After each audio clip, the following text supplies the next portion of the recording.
All right, episode 2, Bait. One thing I forgot to mention in my last review is that they brought Ash's car back. At least I think we see that car in the last episode.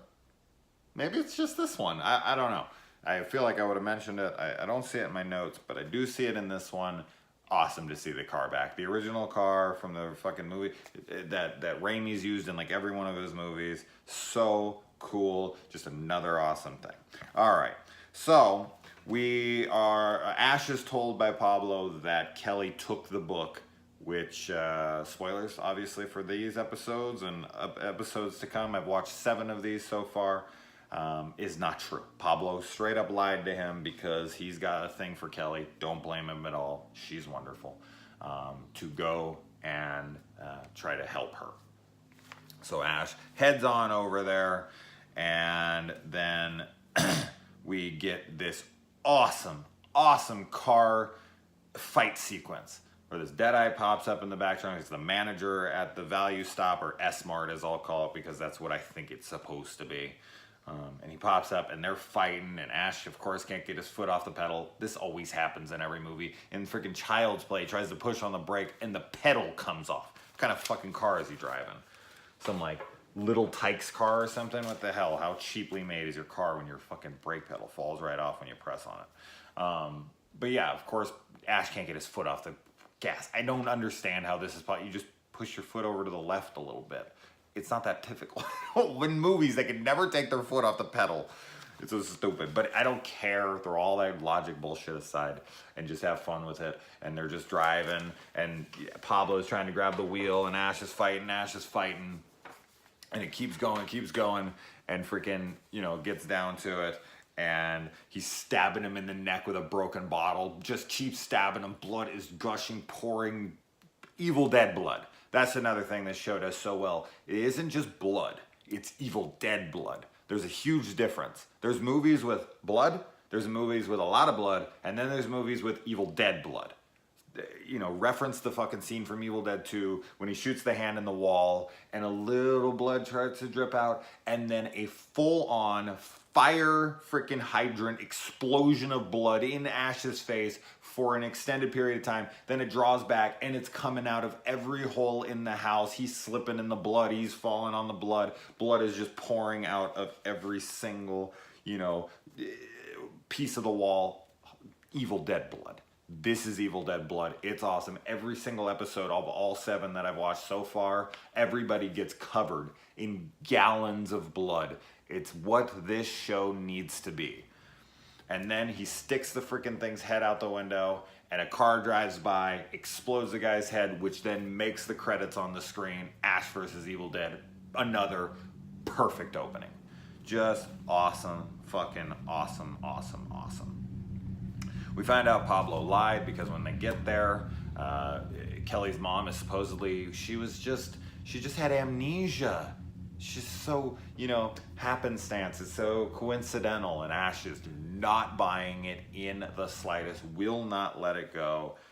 Hilarious how he wears a gun to the table and she's like, you don't need to wear that. And the way that Ash plays off of everyone, the way he talks to her, the way Kelly's like yelling at him, and Ash is just so, headstrong and sure about this. He's not letting it go. He is his typical snarky self, and it works so well. And then we have this freaking moment where he's just right in the middle of it, and he's fed up. He's had it. He's like, he knows 100% in his mind. 100%. With Ash, everything is extremes. It's, full throttle or nothing.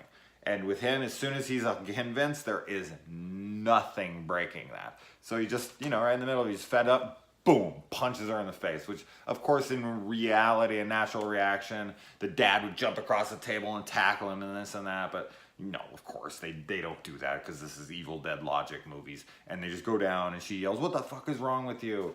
And then she pops up, and she's a Deadite, and he just throws out the best line, man. Like, something like along the lines, as I said, I watched this 3 days ago or something, paraphrasing, but it's like, oh, good.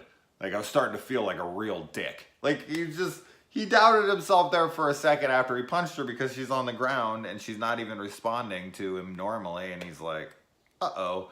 But then when she pops up, of course, he just goes right back to his freaking arrogant self. And whoever's writing his dialogue in this, and of course, I've got to give all the credit to Bruce Campbell as well for just nailing Ash after taking a hiatus of like, what, 92 to 2016, 17, or 15, something like that.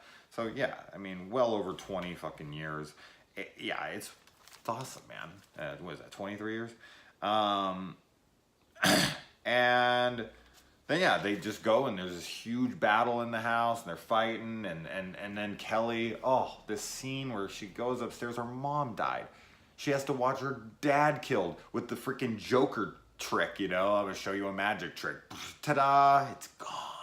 Like freaking fork in the eye, boom, smashes his head down like that. And then the mom's upstairs and she's freaking singing Mockingbird, of course, call back to part 2 there.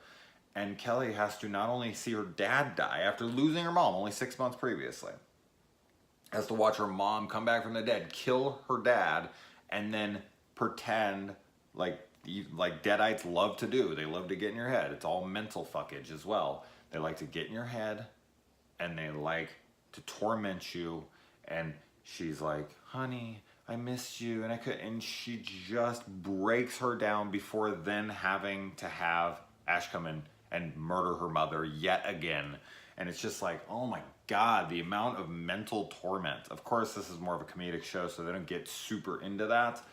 But if I just look at her as a character and I see what she has to go through and why, because this is where the drive is created for Kelly, in my opinion. Like everything from here, any action she takes, even if it was a dramatic show, I would feel were justified. I completely understand why Kelly is in this, why she is dedicated to this, why she is so committed. She's coming along. She wants to wipe this shit off the face of the planet.